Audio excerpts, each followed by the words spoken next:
Welcome back, Skidmore Family Farm friends. Today we have our first harvest of the greens and some of the broccoli greens and stuff too that we trimmed off. I probably waited too long to do this. It caused the plants to get a little bit stringy or leggy, or whatever you want to call it.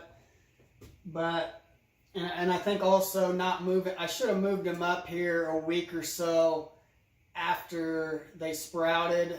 I think especially on our time frame, at about that time when they were a week and a half old, we had some 50-degree days and lots of sun for like 4 or 5 days in a row.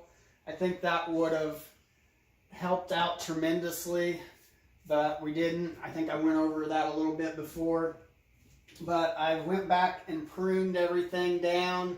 I've been running a fan on it. It's off right now because of the noise, but I have a fan set up behind the camera.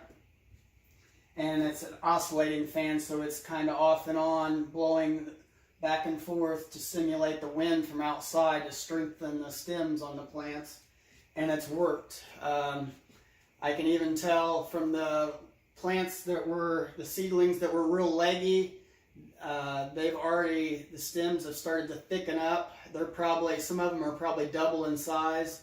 A few of them didn't make it. I just cut them off at the base of the soil. But I would say we've probably got about an 85% success rate on what we planted, which I think is pretty good considering all the mistakes I made. But we're learning, and what we have left right now seems to be pretty healthy.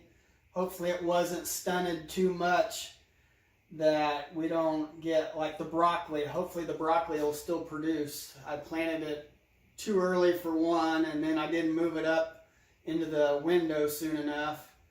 And I think even in the window, I should have still had some light on it to supplement, extend the light. Like right now, I should have something over it since it's kind of overcast. The sun's out a little bit, but I think that extra light, if we would have went those extra measures and went the extra mile to ensure that they were getting as much light as we could provide for them, we would have had a little bit better results than what we have. But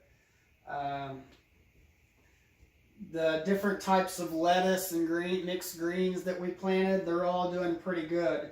I think I'm going to start fertilizing once a week with a light fish emulsion.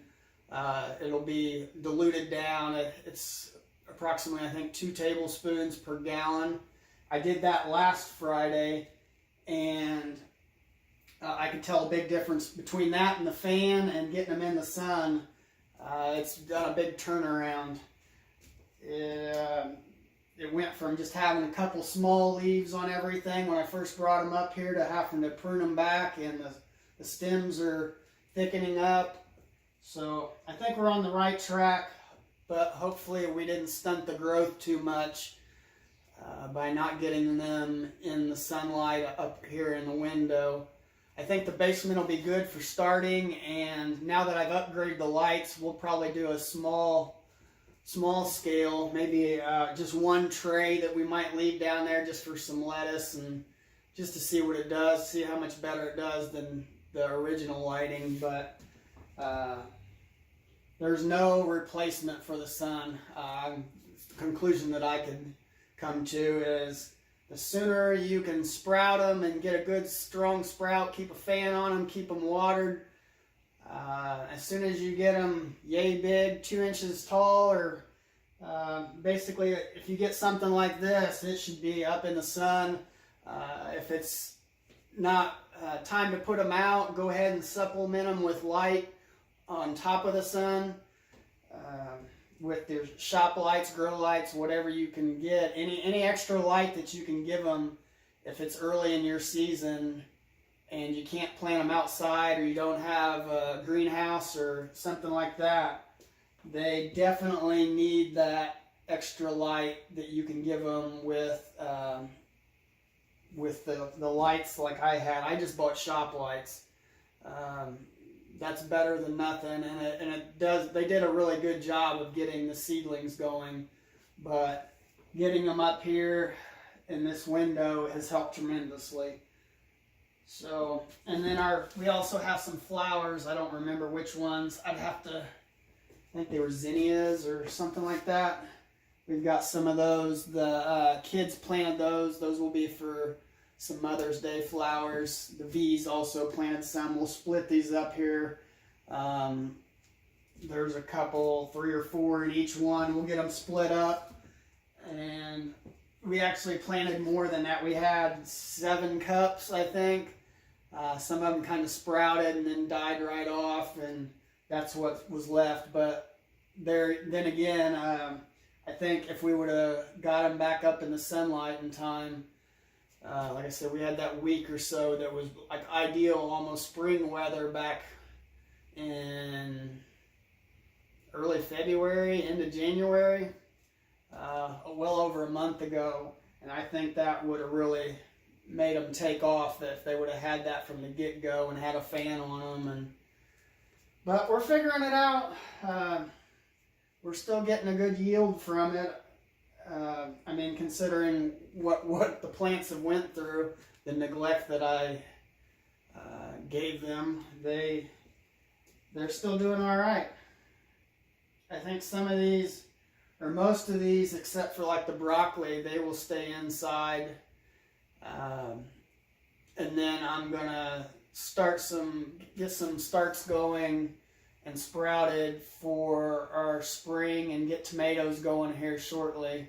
I think our frost date is April 15th or something for our zone, which I might be a little behind on it, but Indiana weather's crazy. I would just assume if I planted tomatoes around Mother's Day or even after that, is a safe bet for Indiana. And if I get them going in here, the tomato plants and stuff, I can take them in and out. I plan to build a cold frame too behind our barn. That area behind the barn pretty much has sunlight. If the sun's out, it's on it early morning till later in the evening. The sun can peek through our alleyway back here. The houses don't block it, and we've got the street on the other side, which leaves an open area.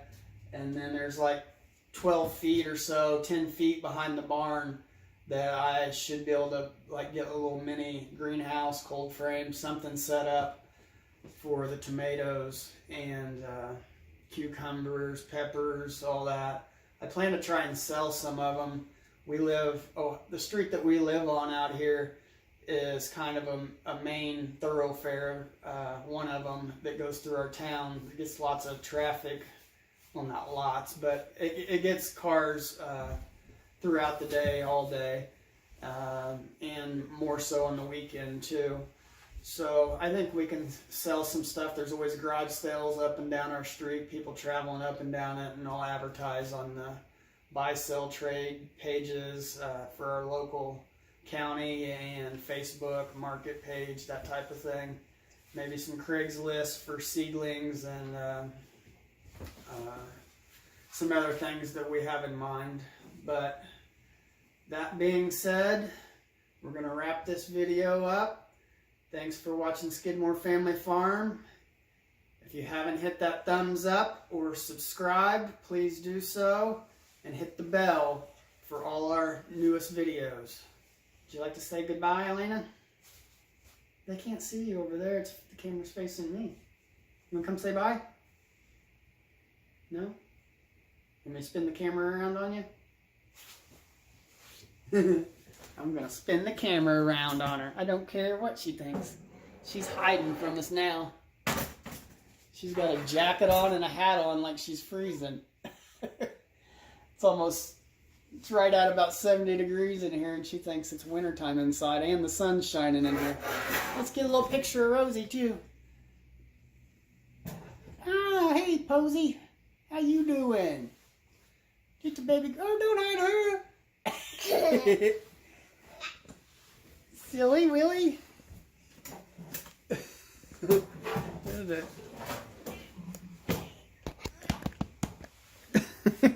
Got a rosy sandwich there. Rosy pillow sandwich.